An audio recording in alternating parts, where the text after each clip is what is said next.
By November, the hot phase of the war in Ukraine will be over. This is a statement by Volodymyr Zelensky. And do you remember how recently his chief negotiator and secretary of the National Security and Defense Council of Ukraine, Rustem Umerov, went to some secret talks both with the American delegation and with the Europeans?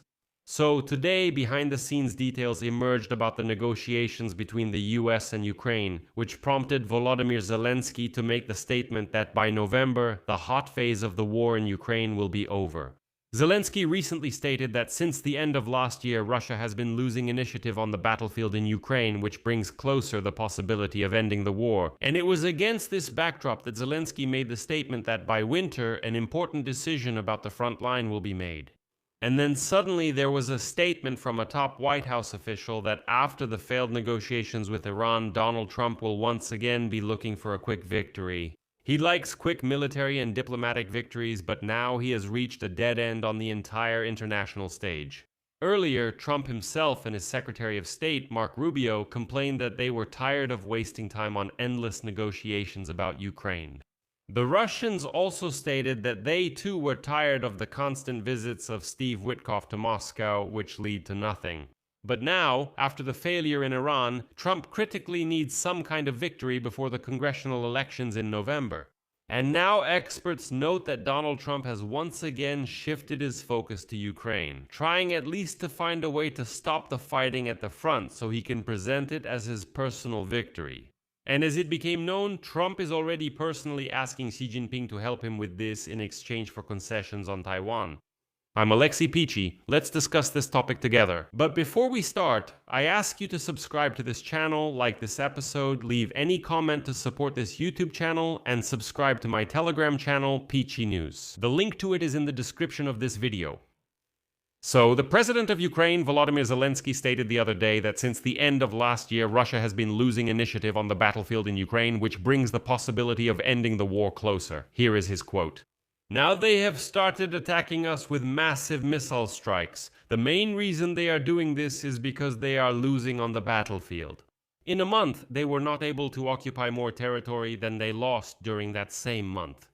According to him, the current situation opens a window for peace negotiations. Another quote, "Before winter, we need to find a way, a diplomatic way to sit down and talk. But that depends on pressure on those in power, on Vladimir Putin. Pressure in his society, pressure through sanctions, not lifting them, but introducing new ones. This is good, this is the diplomatic way." European countries should participate in negotiations with Russia, particularly the United Kingdom, France, and Germany.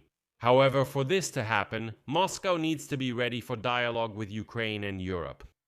And here I should remind you that previously, sources from The Economist in the Ukrainian government reported that Zelensky, on the contrary, instructed to prepare for another 2 or 3 years of fighting before any agreement. According to them, at the beginning of the year, Kyiv expected that negotiations mediated by the US could lead to a temporary agreement.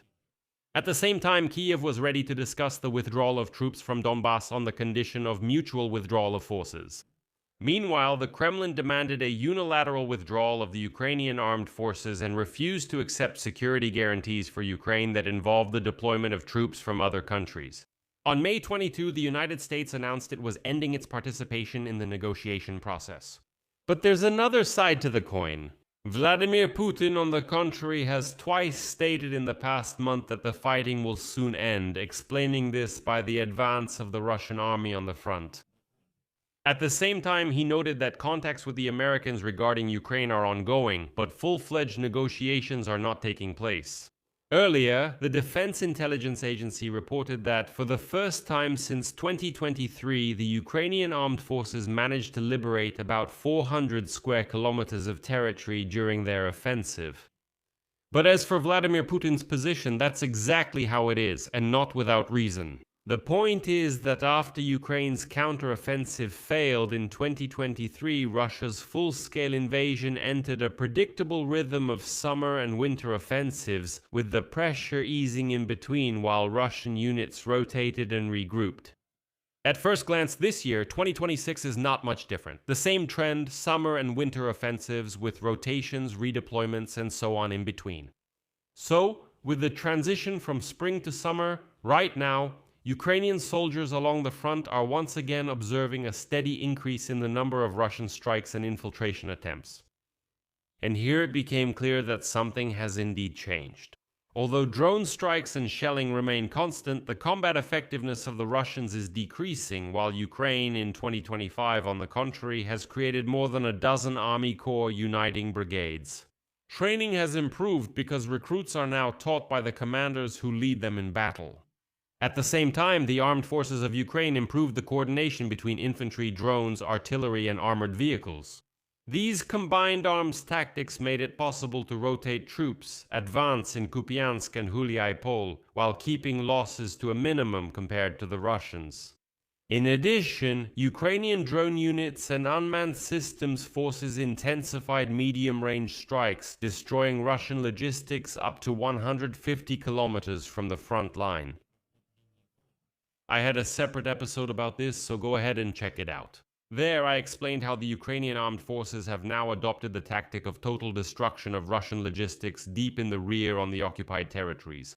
Intensive reconnaissance has complicated the supply of Russian troops and deprived them of the ability to concentrate forces for powerful assaults.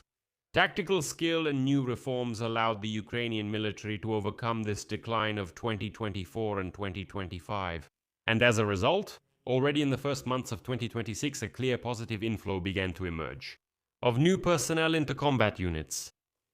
Unlike the armed forces of Ukraine, Russian troops, on the contrary, began to lose effectiveness on the battlefield due to a combination of factors.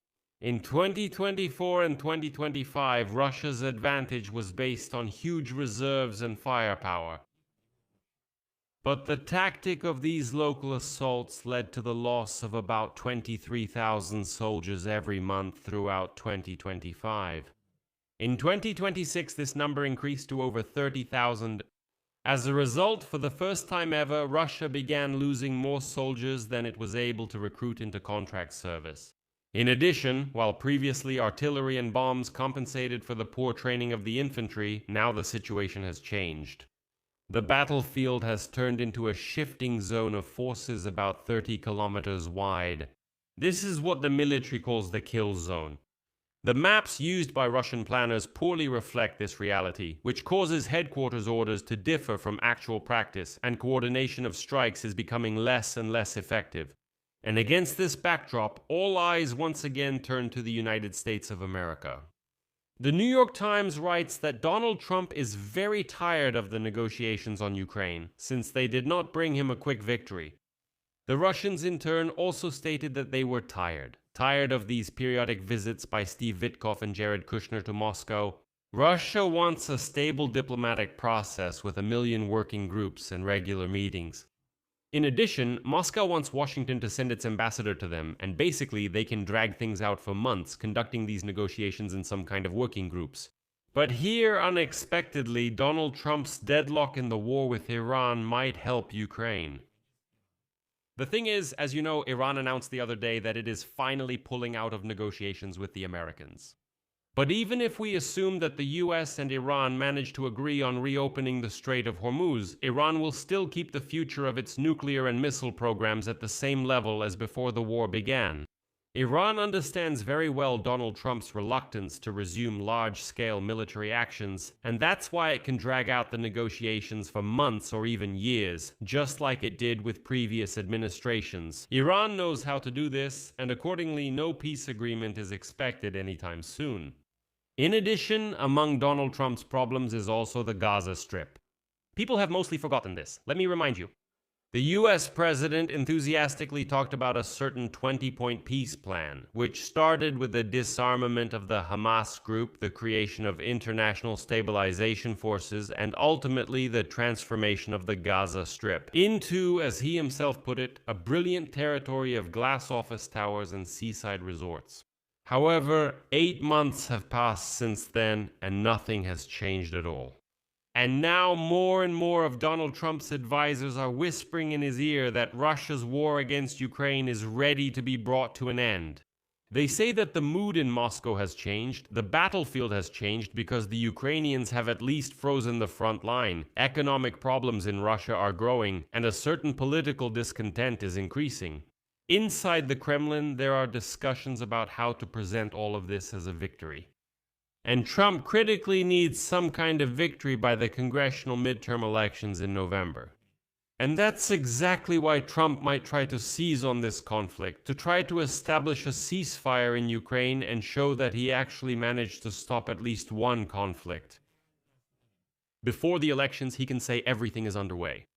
Iran is in progress, the Gaza Strip is in progress. I said I would solve the issue with Ukraine. Here you go, I solved it. And it is exactly this logic that is now pushing Volodymyr Zelensky to make a statement that by November there is a chance to agree on ending the hot phase of this war. I'll leave it at that. Share your opinions and conclusions in the comments below this episode. Subscribe to the channel, hit the bell, and don't forget to like. If you want to support the work of this YouTube channel, you can do so with any donation using the links and details in the description of this video. Also, subscribe to my exclusively Ukrainian language YouTube channel. This is the new channel of Oleksiy Pechi. If you want to receive news in Ukrainian, the link is in the description. Be sure to subscribe. That's all for now. Take care of yourselves. Goodbye, everyone.